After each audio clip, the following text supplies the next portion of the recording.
Hello, it's me. Hey y'all, how y'all doing? As Richard Sherman sits in jail today, I am thinking of Anne Boleyn. You know that? I'm going to tell you something. That is a big thing that happens here in America. I'm just going to say America. Okay? Listen. Anytime that you are interacting with a girl and the men in her family, listen to me good. Think about Anne Boleyn, right? What happened with Anne Boleyn? Her uncle and them was behind that. Do this here with the king. Do that there with the king. They were using her to get close to the king, to do whatever it is they were doing, trying to get titles, whatever. But they used Anne Boleyn, and Anne Boleyn ended up getting her head cut off. Now, as far as I understand it, the people that are on the throne now are descendants of Anne Boleyn and that king. Correct me if I'm wrong, okay? But anytime you got a grandfather, uncle, let me tell you something. When I think about Ashley, and Ashley, I don't mean no disrespect, but honey, sooner or later the rubber meets the road, okay? How did she know that if you confront Richard, he's gonna fight? Sounds like to me Richard was played like a fiddle, honey.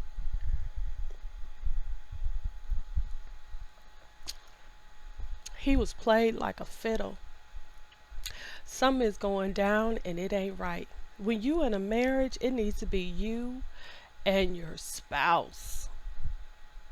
It's not your mama, it's not your daddy, it's not your uncle, your cousin, brothers, daddy's brother's friend, all of this, all these people in their marriage. This woman, and oh God, it's just a mess, y'all. It's just a mess, and I just thank God that I don't have no situation like this. That's all I can say. All I can say.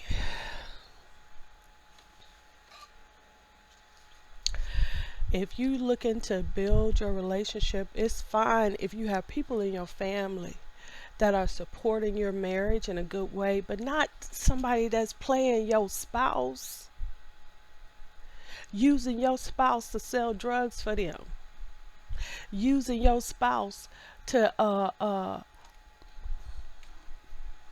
y'all listen. This is a situation with Anne Boleyn, okay? She was the second wife of King Henry VIII, scandalous marriage, given that he had been denied an annulment from his first wife by the Roman Church, and that his mistress was Anne's sister Mary. Excuse me, y'all, I'm sorry. So, let's see.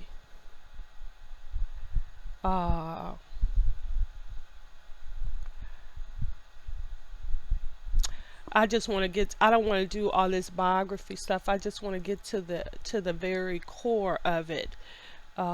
Anne Boleyn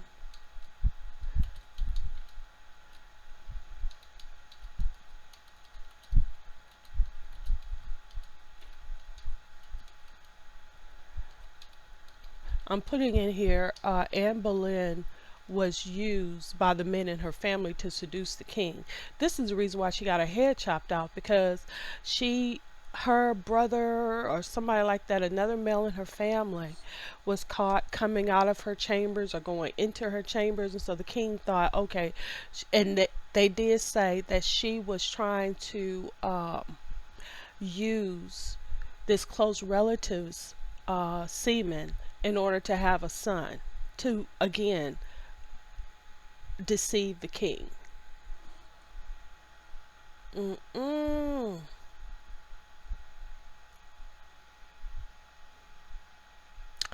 It says,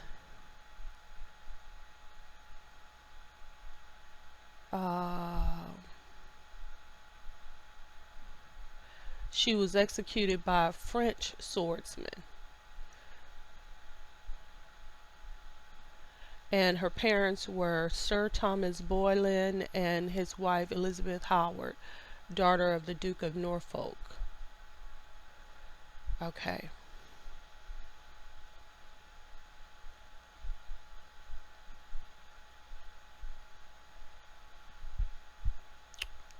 Lord have mercy. Let me see.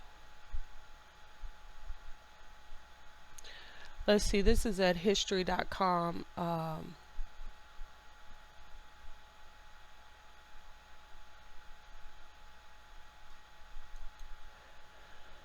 Oh, what's it says?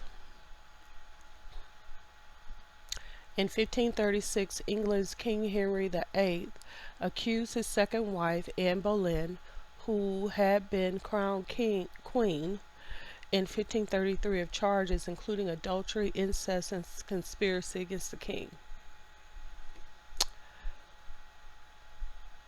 At her trial, she was found guilty, and on May 19, 1536, she was taken to Tower Green in London, where she was beheaded by a French swordsman rather than the standard axe-wielding executioner.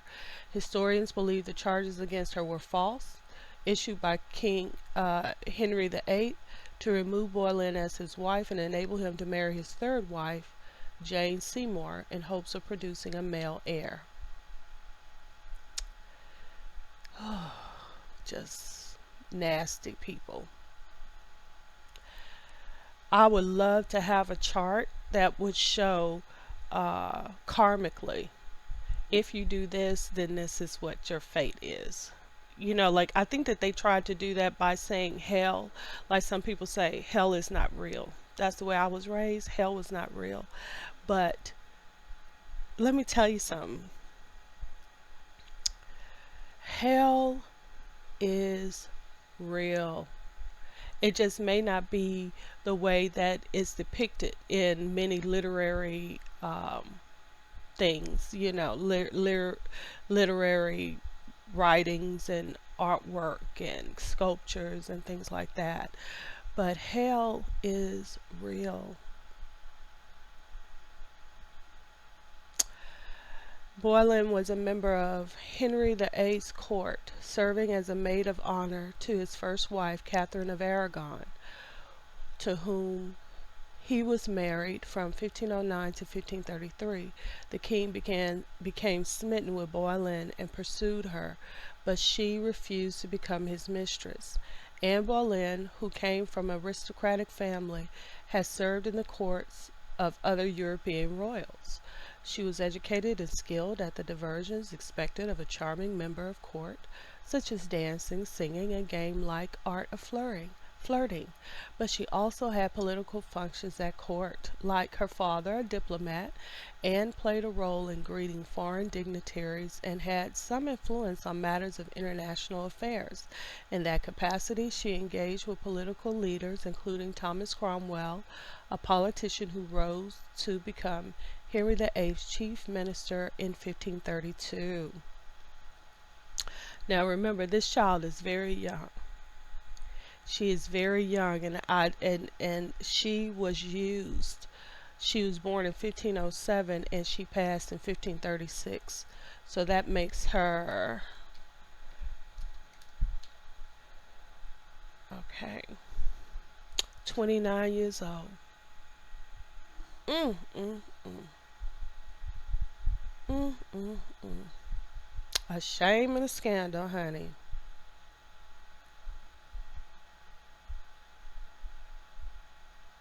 Mm, mm, mm. 29 years old. She did not have that, I mean, the confidence to deal with the king being after her. And oh my God, look at Diana, honey. Mm. And she was played by who? Camilla. Camilla played Diane. She was behind that whole thing, pulling the strings. And she felt like, who was Diana to object? I mean, the girl didn't even graduate high school, if that's my understanding. Diana was uneducated. She was not sophisticated. She was just a dumpling, and they used her because she was a virgin for Charles to have heirs. But it was always about Camilla. It's just that Charles, if Camilla had divorced her husband, married Charles, and tried to have children with him, because she was a divorced lady, she would have been a divorced lady back in the day, which couldn't happen at the time. Diana was young. She was a virgin. She had not had any kind of relations with other people, so she was golden. But they treated her like she was trash. They used her and they threw her out. She was a brood mare. They just, oh, it's just disgusting. Like I said, hell is real. Hell is real, honey. Hell is real. Mm. Mm-mm-mm. And there are different levels to hell. There are different levels to hell. Let me testify, honey. There are different levels to hell. It says, Anne Boleyn played an important part in English history and the creation of the Church of England. Because of Henry VIII's marriage to Anne Boleyn, the Church of England came to be. Mm-mm.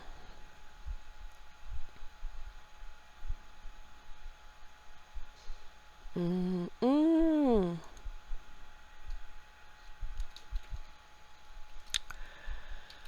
Well, I'm sick of it. Sick of it. Sick of it. Sick of it. Let's do the 15 nastiest divorces in NFL history. Okay. This is from the Bleacher Report.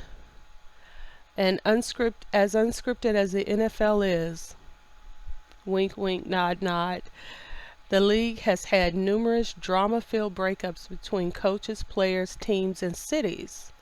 Bad breakups in the NFL show exactly, how much players, coaches, and teams mean to a community, a state, and a region. It has turned heroes into villains, owners into enemies, and teams into betrayers. From an iconic quarterback being shoved out of town to an NFL team skipping town in the middle of the night. These are the NFL's nastiest divorces in history. Jay Cutler and the Broncos. Jay Cutler is a sensitive guy. After his new head coach, Josh McDaniels, had discussions with other teams about trading his young quarterback, Cutler felt betrayed. This led to Cutler and his agent insisting on being traded to another team, and McDaniels tried to reconcile his relationship with Cutler. His words fell on deaf ears, though, as Cutler had already made up his mind, and a trade with the Chicago Bears would eventually become reality. At the time this all went down, the drama between Cutler and McDaniels was childish, and both of their reputations were hurt by it, especially Cutler. Number 14, Warfield, Sonka, and Kick signed with the WFL. Okay. Jim Kick, Larry Sonka, and Paul Warfield shocked the sports world when they signed with the World Football League. After all the Dolphins had done for them, the fans were outraged to see these three leaving the team to start up a league that had no substance. All three players were enjoying a second championship with the Miami Dolphins, so the signing took Dolphins fans' breaths away. To make matters worse, the deal was the richest three-player deal in sports history. The city of Miami would learn from this situation, though. After all, the Heat put together LeBron James, Dwayne Wade, and Chris Bosh, didn't they? Which LeBron James went back to Cleveland. Number 13, Tom Landry and the Cowboys. Tom Landry was a pioneer when it came to the X's and the O's of football. Better yet, the man was a defensive guru. However, no coach can escape the wrath of owner Jerry Jones. When Jones purchased the team in 1989, he fired Landry and brought in his own coach, Jimmy Johnson. This was somewhat of a cultural shock, and it made quite a statement from Jones. After all, Landry won 2 Super Bowls and is the guy who invented the 4-3 defense and the flex defense system. He was the Dallas Cowboys coach for 29 years, and when he was fired, people were upset about the way it was handled. Rather than being celebrated and sent away in a respectable manner, Jones marched right in and fired him as if he owned the place. Oh wait, he did. Dirty. 12. Terrell Owens and the Dallas Cowboys. T.O. Terrell Owens was blindsided when he was released by the Dallas Cowboys in 2009, or at least that's the way he put it. To this day, Owens is still bitter about it, and just recently he made insulting comments about a quarterback he once shed tears for. Owens questioned if Romo ever really had his back in Dallas when he went on the ESPN Dallas 103.3 Ben and Skin show. Ultimately, I'm not in Dallas anymore, and I know he definitely had a hand in that, Owens said. After all these years, Owens still regrets being cut by the Cowboys, and with T.O. being T.O., I wouldn't be surprised if we've heard the last of his departure from Dallas. You know, I dated a Patriot. He won a Super Bowl and everything, and he's a fabulous, fabulous man. Not a perfect man, but fabulous.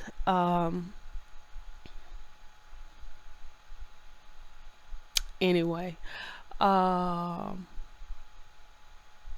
he's in Texas now, but he, after the Patriots, he did go with Dallas, the Cowboys, but didn't make the cut. But he was still a good guy. Lots of problems, but a good guy. Okay, moving on. Number 11, Rams flee from LA. Trading Jim Everett and releasing Kevin Green was a precursor of terrible events for Los Angeles Rams fans. Rams owner Georgia Frontiere wanted to take the team to St. Louis, and that's exactly what she did. Hold up, y'all. I'm going to pull up this lady. I believe that the character for Any Given Sunday was based on this lady. This is just what I'm thinking in my spirit. Let me see. Oh, no.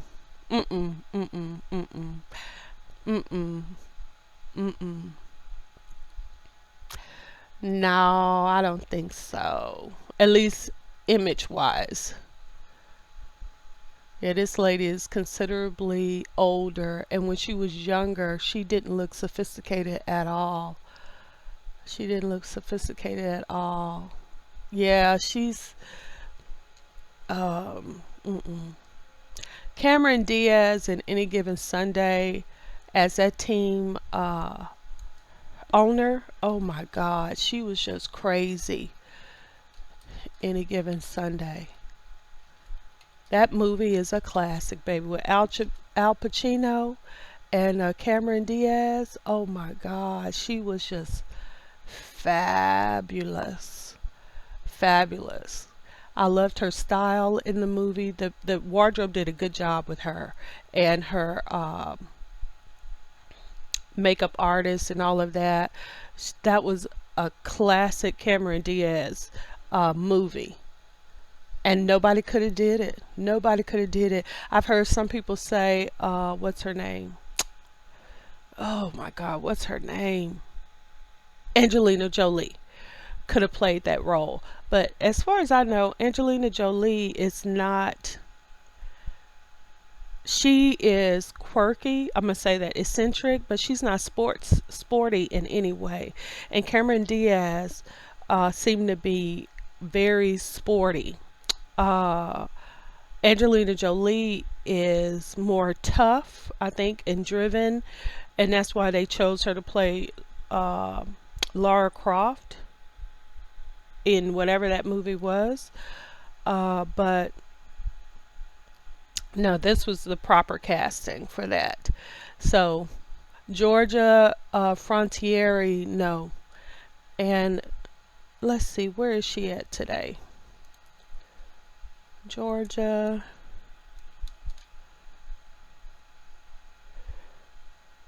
She passed away. Yeah, she passed away. She was cremated too. hmm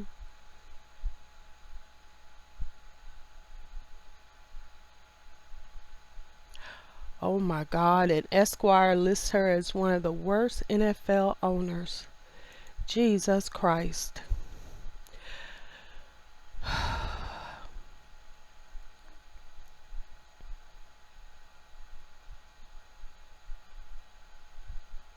Mm.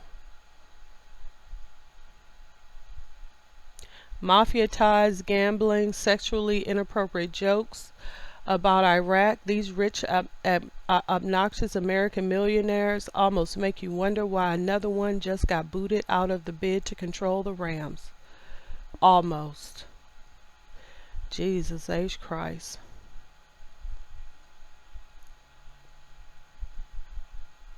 Mm. Anyway, let's get back to the 15 nasties. So we were at number 11. Rams flee from Los Angeles. All right. Rams owner Georgia Frontiere wanted to take the team to St. Louis, and that's exactly what she did. This obviously angered fans in Southern California, and many questioned the move because of its marketability compared to St. Louis. Fans were upset with the team leaving and taking the colors, but the fact that the team took the logo as well made it that much more difficult for fans to get over their loss. 10. Eric Dickerson and the Rams. Eric Dickerson is one of the greatest running backs in NFL history, but unfortunately for him and the LA Rams, he had several problems with the front office. After being drafted by the Rams in 1983 and setting the bar high with All-Pro honors and Player of the Year awards, Dickerson was traded to the Indianapolis Colts in 1987. The 2 previous years saw Dickerson in contract disputes with the Rams, which would eventually see the Rams send him to the Colts. Many believe this to be the beginning of the Rams' eventual move to St. Louis. As for Dickerson, he continued to turn out great seasons with the Colts and got into contract disputes with them as well. T.O. and the San Francisco 49ers. It's simply not in T.O.'s DNA to walk away without causing a ruckus. After breaking all of his ties with the 49ers and heading to the Eagles, Owens did an interview with Playboy where he implied that Jeff Garcia was a homosexual.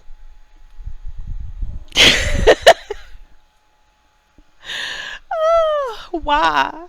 Why, man? Why? Why? Not only did he insult Garcia as he made his way out the door, he had issues with the 49ers when it came to which team he would be traded to. The 49ers said Owens' previous agent, David Joseph, did not meet the allotted date to avoid the final years in his contract, so San Francisco tried trading him to the Ravens. This created a big scene between the 49ers, Ravens, and Eagles. It was eventually settled when Owens challenged the 49ers' right to make a deal, and the 49ers ended up with a conditional fifth-round pick and defensive end Brandon Whiting in exchange for one of the best receivers in NFL history. Fair trade, right? Bobby Petrino and the Falcons. Okay. It's hard to view Bobby Petrino as a respectable man without getting into his recent involvements with a 25-year-old woman.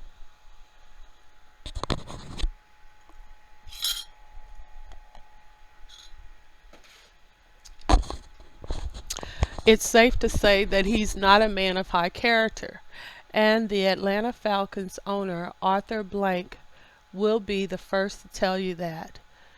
Before, Petrino went to Arkansas and did his fair share of scoring on and off the field. He was the head coach of the Falcons.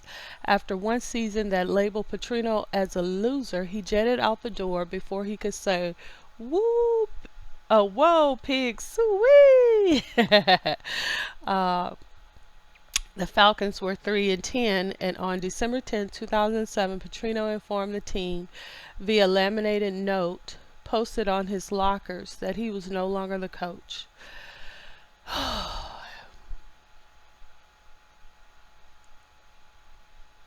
In a news conference, Blank said that he did feel a sense of betrayal, but he took the high road and showed what high character is, something that Petrino obviously has no idea about.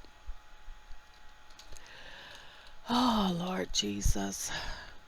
You know, somebody on the radio yesterday mentioned about Richard Sherman, why he didn't play the 911 call again. And he said that he felt that it was just more classier not to do so. Even though his job is to report the news, he felt that they should have a little bit more class, and you know, all that they don't have to reveal. And you know, I've said that many times to radio personalities, just think about your words can be very painful to the people who love these people. You know, George Floyd's mom loved him. You know, well, it's sensational to make fun of the pain of other people, and especially if you're a public figure, you know, which is what what's her name does all the time. But you got to think about that. You got to think about that. Remember when I said about this karmic table of if then? If you do this, then this is your karmic reward. Think about it. A certain radio personality has spent her whole career throwing people under the bus and laughing at other people's pain. And now she's going on 60 and she's by herself, and her child is grown, and that child is going to go off into the world and have his own life, and she's not included. She's not included. She has been kept herself away from everybody else and just spends time laughing at other people's misery. And now this is how she's going to end up in the world. It is what it is, right? But again, karma. She is a good example of what will happen to you, or what can possibly happen to you when you spend your whole life throwing other people under the bus. Reap what you sow. Reap what you sow. What you've done is going to be done to you. That's the golden rule. You know, treat others like you want to be treated. Whatever you do comes back to you. That's the whole thing of reap what you sow. Reap what you sow, honey. Reap what you sow. And since you have to reap what you sow, that leads to my beginning. Why would you listen to what somebody else is saying about your husband, your wife? This is your marriage. I had a lady said that. I was standing right there, honey. Her daughter was saying to her, "You need to divorce him." Blah, blah, blah, blah, blah. She was like, "This is my marriage." Okay. I was like, "Boo wee." Can't no outsider tell me about my marriage, honey. This is my marriage. You can have your feelings, but this is not your marriage. This is my marriage, okay? And honey, she fought for her marriage, baby. And sure wasn't no child gonna dictate to her about what she need to do.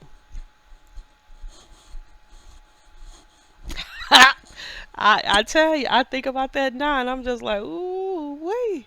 So I'm thinking about this situation with Mr. Sherman, and his wife is on the 911 call, and her uncle saying stuff.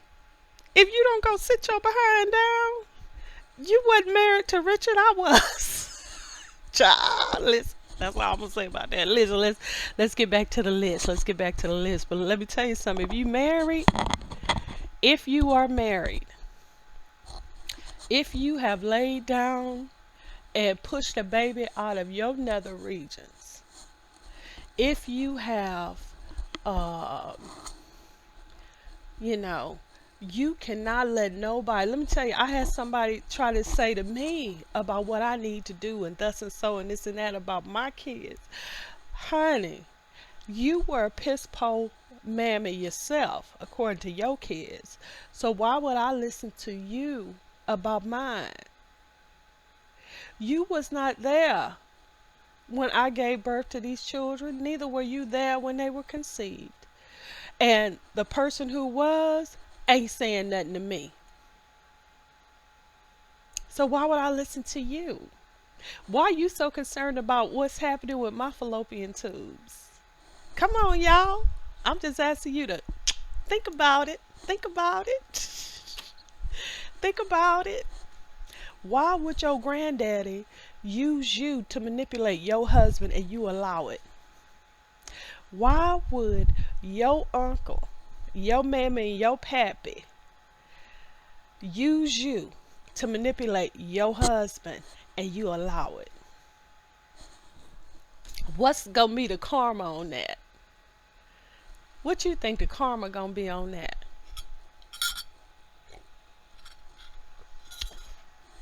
I'm just asking. I'm just asking. All of you little raggedy children that your mama used you to get information on other people. Your mama used you to make money off of your nether regions. Your mama used you to convince your brother to rob people in these here streets and things like that and mistreat your other. What is the karma on that? Do you know right and wrong? Do you love your people? If you loved your people, you would not allow them to use you to do evil. Help remove temptation from them. Just because they are your uncle, your granddaddy, your mama, wrong is wrong. And you need to stand up to that. Listen, I love you, but no. Listen, I love you, but that's not right. Is this a test? Let's pray about it. Keep yourself out of hell and keep them out of hell. That's what love does, right? Why would you co-sign on some negativity when you know that these things lead to what? Hell. And hell is not just after you die. And hell is not this fire and brimstone place that's in the center of the earth. Hell is real, and it's right here in the third dimension, and plenty of people are in it. Think about it.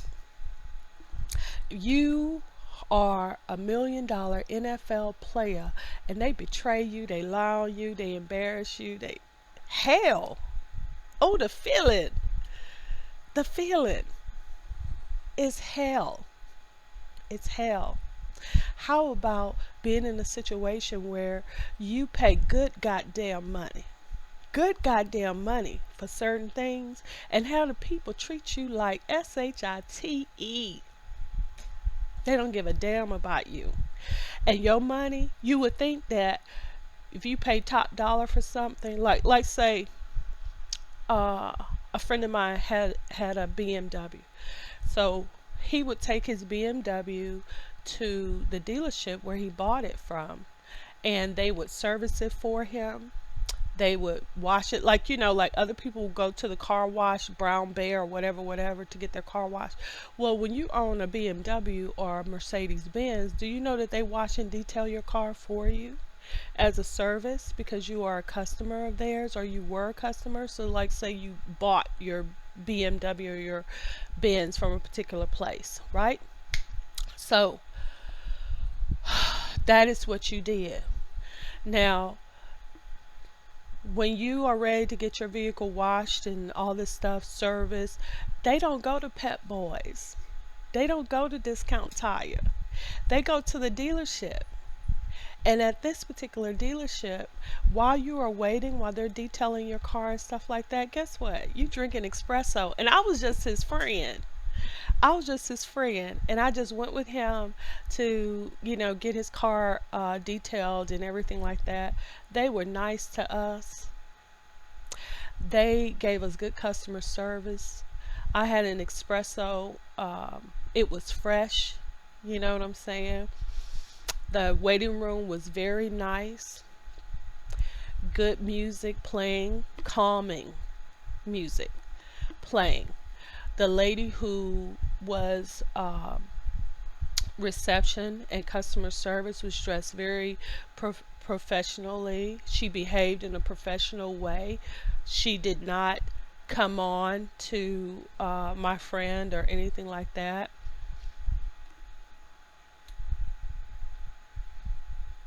I'm just telling you. I went to the Dodge dealership when I had my Durango. They did treat honey. I'm not gonna lie. They did give me a gift set for cleaning my Durango myself. They gave me which I like. I like that. I like getting free stuff. But as far as them detailing my Durango for me and doing my oil change and all of that, it doesn't come standard when you're buying a Dodge. So it is what it is. It is what it is, okay? That was my experience. So anyway, let's go. Bobby Petrino. It says before he went to Arkansas and did his fair share of scoring on and off the field, he was the head coach of the Falcons. After one season that labeled Petrino as a loser, he jetted out the door before you could say, "Woo pig sooie." The Falcons were 3-10, and on December 10, 2007, Petrino informed the team via laminated note posted on their lockers that he was no longer the coach. In a news conference, Blank said that he did feel a sense of betrayal, but he took the high road and showed what high character is, something that Petrino obviously has no idea about. Okay, Jimmy Johnson and the Cowboys. Jesus, another one. Both the coach and the owner eventually agreed to split ways as they were unable to work together because of their disgruntled relationship. Marcus Allen and the Raiders. Allen had a rivalry with legendary owner Al Davis, and Davis would ultimately get the last laugh in this situation. Both guys clashed, and Allen openly talked about the way he felt toward his boss. It was a kind of like Stone Cold Steve Austin and Vince McMahon going at it, except, it was real. I think Davis tried to ruin the latter part of my career, tried to devalue me, Davis said. He's trying to stop me from going to the Hall of Fame. They don't want me to play.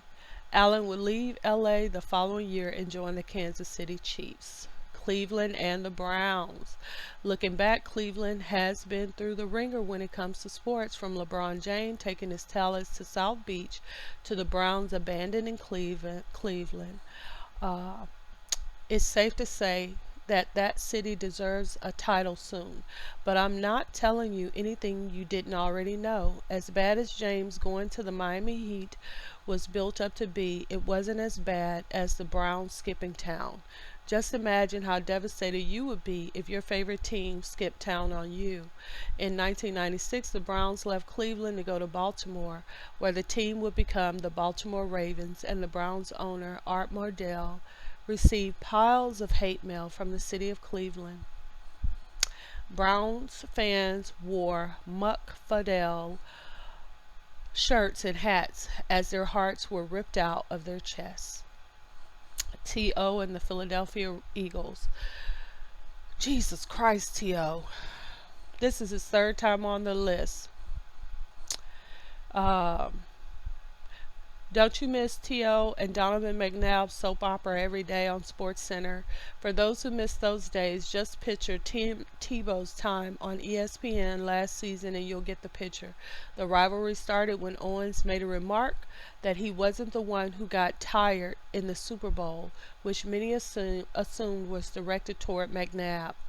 That is rather funny because Owens commented on McNabb's cardio again in 2010 on the T Ocho show. From the first comment he made about McNabb on, both players formed quite an entertaining rivalry. In an interview with ESPN, Owens let out his frustrations on Eagles management and McNabb. As if that wasn't bad enough, he got into a fight with Hugh Douglas, which led him being suspended for 4 games by Andy Reid. This led to Owens eventually being deactivated by the Eagles for the 2005 season, and he was eventually released from the team. These are grown people. Let me just say that. These are all grown people except for, I'm going to say, Anne Boleyn. She was a child. She was beheaded at 29. They did that to a girl. Ooh! And that was in the 1500s, y'all. It's a cruel, cruel world. And to me, an ounce of prevention is worth a pound of cure. Anne Boleyn was coming on to a married man who happened to be a king. What was her karma in the table? She got beheaded at 29.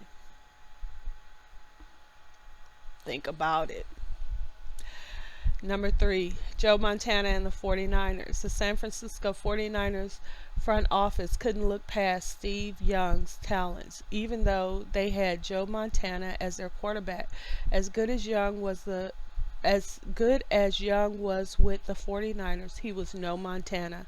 Arguably one of the greatest players in NFL history was traded to the Kansas City Chiefs for a younger, no pun intended, and more athletic quarterback. Montana missed the 1991 and most of the 1992 seasons due to injuries, but by then the organization was already going with Young. The 49ers did win a Super Bowl in 1995 with Young as quarterback, but who knows how many Super Bowls Montana would have won from 1992 through 1994 had he still been the starter. It's a question NFL fans have always pondered. Number 2, Brett Favre and the Packers. God, I remember when the Seahawks lost to the Packers, I think back in 2004. They went to the Super Bowl against the Cheeseheads, and the Cheeseheads won. I remember that day. Who could ever forget Brett Favre walking away from Green Bay? Back in the early days of Favre contemplating retirement, only to return the following season and play again. Many thought he played his last game against the New York Giants in the 2007 NFC Championship game. Favre, excuse me if I'm saying it wrong, being himself, decided to come back and play another season, and he wanted the Packers to grant him his release so he could play somewhere else. Packers general manager Ted Thompson wouldn't grant him the release and backed Aaron Rodgers all the way. Favre then came out and said he was pressured by the Packers to retire. Things went from bad to worse when the Packers filed tampering charges against the Minnesota Vikings. New man on the Minnesota Vikings. Truth hurts. That's something more inviting. That's Lizzo. For improper communication between Vikings offensive coordinator Darrell Bevell and Favre. Roger Goodell ruled that the Vikings had done nothing wrong. And after Favre met with Thompson, the Packers finally decided to part ways with him. It was an ugly situation, but signs like "We'll never forget you, Brett," made it better. Number one.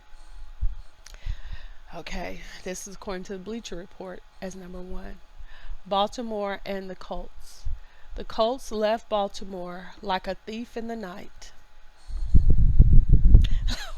That's line number one. The Colts left Baltimore like a thief in the night before Jim Irsay sent Peyton Manning packing. His dad did the unthinkable. What did he do? The story has been told several times with different details, but this is what we are sure of. The Colts left late at night in numerous vans and were completely settled in Indianapolis by the morning. The Baltimore mayor appeared on the front page of the Baltimore Sun in tears because of the move. And just like that, owner Robert Irsay pulled off the sneakiest move in NFL history. The Baltimore Sun quoted the Indianapolis Star saying, "A legal battle ensued which ultimately reached the U.S. Supreme Court, and bills were filed in both the U.S. House and the Senate seeking to block the move." Before the Colts made their move, Sports Illustrated quoted Irsay cussing reporters while he reeked of booze. "What are you all doing here? I don't know what in the hell this is all about," Irsay said. "I have no intention of moving the God blank team. This is easily one of the craziest incidents in the history of sports." Well, there you have it. Do you agree with these 15? Do you agree with my comments about Lil Ann Boleyn, honey, beheaded at the age of 29 with her adulterating ways? What about Mr. Richard Sherman? Do you think he's just reaping what he sows? Or, because my mom always said, never feel any sadness for a man who chooses the wrong wife. And Richard was with this lady for many, many years. Many years. I didn't even know that they got married. And the first I heard that they got married was yesterday with this incident. And they said now they are divorced or going through a divorce. Okay. So that is what I didn't even know that Richard had married this lady. Last I heard that she had his baby. That's it. So this is a man who went to university at Princeton and all of that. This is an educated man. Okay? What's the dealio? What's the dealio, y'all? And while Richard is in jail, is he finally thinking? Without the Hennessy and the vodka that he had been drinking, get an opportunity to sober up and really think, pray on this situation. Do you guys agree with me or don't? Leave it down in the comments. Let me know your thoughts and we'll talk about it later. Bye.